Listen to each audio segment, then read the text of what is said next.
Hello everyone, welcome back to what I today. ఇది వచ్చేసి ఒక మార్నింగ్ అనమాట. ఆకలిస్తుంది చాలా. మక్కన్నతో స్టార్ట్ చేశాను. ఆ తర్వాత కొంతసేపటికి ఇంకా బేసన్ కచ్చీలా వేసుకున్నాను. టమాటో పచ్చడి చేసా.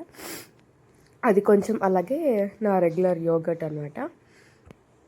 అండ్ ఇది వచ్చేసి ఆఫీస్కి లంచ్ తీసుకెళ్తున్నాను. Oats pancake, oats protein powder and milk అనమాట.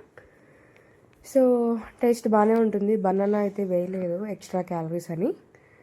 సో ఇది వచ్చేసి నా లంచ్ అనమాట.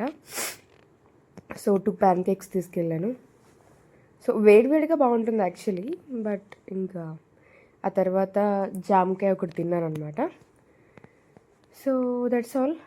ఇది వచ్చేసి నా లంచ్. ఆ తర్వాత ఈవినింగ్ ఆఫీస్లో మీటింగ్ ఉండింది. అక్కడ ఆ కట్లెట్ పెట్టారు, అలాగే కాఫీ తాగాలనిపించింది, తాగాను. టేస్ట్ చాలా బాగుంది. అండ్ ఈవినింగ్ ఇంటికి వచ్చాక ఇంకా డైట్ ఏం లేదు, పునుగులు తిన్నాను అనమాట. అండ్ ఒక బజ్జీ తిన్నాను. That's all. Thank you for watching.